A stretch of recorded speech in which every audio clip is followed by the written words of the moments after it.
Even if you're a complete novice when it comes to cars and you don't know your Porsche from your Lambo, I think most people can get a pretty good idea of when they look at a car, how expensive they are and how luxurious they actually are on the market. This especially goes for the Rolls-Royce, a car which is the literal definition of car royalty and luxury.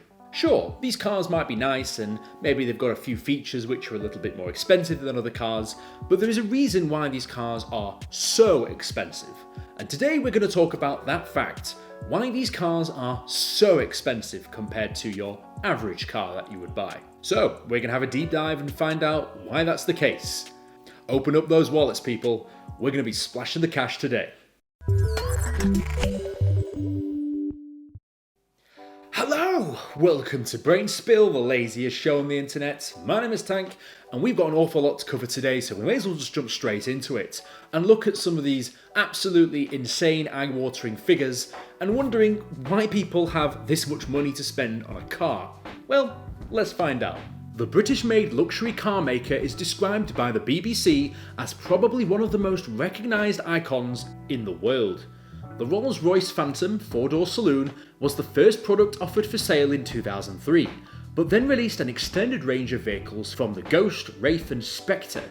Yes, these cars are pretty luxurious, but the names alone are kind of familiar. For some of you out there, the names of these cars may remind you of this, or maybe even this.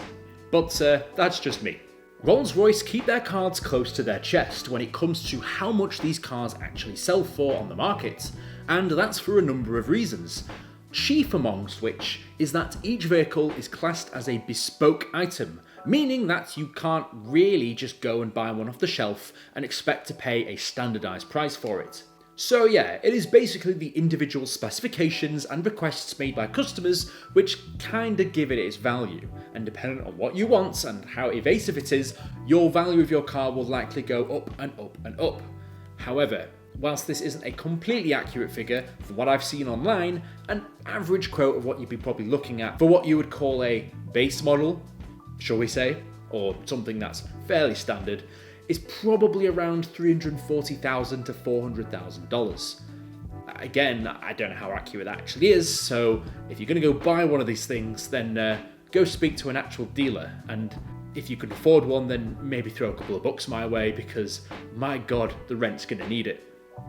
For most models, however, the prices of these cars escalate from there, going up to even $500,000 for some other cars. This being the extended edition of many of these vehicles, providing more bespoke services for the highest paying customers. Just one example of how in-depth these bespoke services go is that the paint on the Rolls-Royce is pretty much custom, being whatever shade, tint or style you could want, taken from pretty much anything you have. Their PR team even boasts that they have 44,000 different colours, which is pretty in-depth. You could pretty much get a colour from anything you have and get a colour which is pretty dang close to it. If you wanted something completely off the board and random, then you're paying for it, so be my guest. And it's not just the colour. People have much more choice on exactly what they want to go into it. This is a special mixture made just for your vehicle. And just to show how crazy some of this gets, someone decided to make their paint and decided to crush 1,000 diamonds into the actual paint mixture, which was then, of course, painted all over their car, giving their car the diamond look. And the reason for that is because it actually has diamonds in the paint. It's pretty insane. And as you might imagine, the cost of the diamonds alone, to do this is a pretty astronomical sum in order to put into your car. Something else that adds to the price is that this isn't just your average guy just rolling paint on the car. Precise painting on Rolls-Royce's cars are undertaken by one guy, who uses squirrel hair brushes to hand paint the car. Yes, hand paint the car, with all these intricate designs done by hand. Pretty crazy.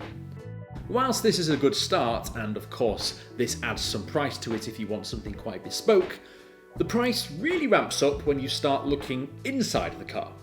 My personal favourite is the Starlight feature on the roof of the car, a set of fibre optic roof lights which looks pretty amazing just to lay in the back seat and watch the stars. Pretty neat.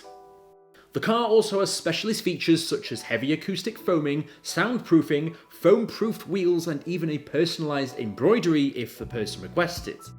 Rolls-Royce even offers options like picnic hampers, whiskey cabinets, hidden safes, refrigerators, and pretty much whatever you want in a car. So, do you want a mini basketball court in the back of your car? Within reason.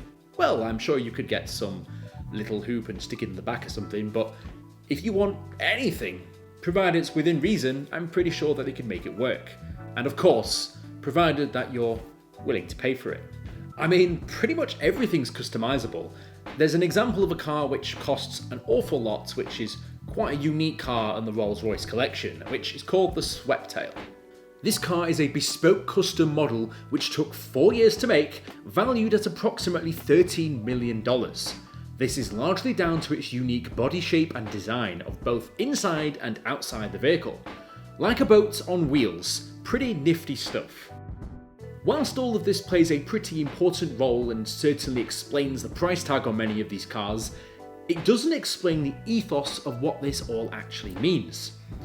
Yes, there are many things we've spoken about today which all forms part of the experience of buying and owning your Rolls-Royce, but as a matter of fact, it's more important than that. You're making cars that aren't really for the everyday person. It's not like your average plumber from down the street is going to buy a Rolls-Royce. This is a car specifically made for a very specific target audience. You are pretty much targeting the richest people in society with cars like this. Meaning that, because you're doing that, you can charge a premium for the name alone. Having a car like this means something. As to what that means to you, I'll let you decide. But it means something, at least. What really makes this special is the sheer bespoke nature of the cars. Yes, you can buy many luxury cars that have leather seats, wood, and go very fast. That's fine, but many of these cars are production factory-built cars. They aren't bespoke. They're not particularly built for a person in mind. The Rolls-Royce, however, is. So yes, it is this unique experience and attention to detail that gives Rolls-Royce its character and its reputation. It's not about having a good car, it's about having the best. If you liked the video, be sure to like and subscribe. If you want to be notified as soon as I upload my next video, be sure to hit the bell button. And if you've got any ideas for what topics you'd like me to discuss next, let me know down in the comments below. As always, sources used in the video will be in the description.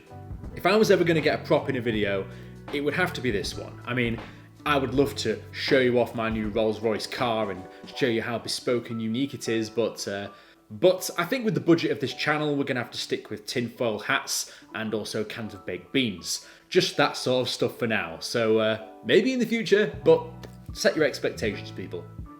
I'll see you guys in the next video. Fantastic.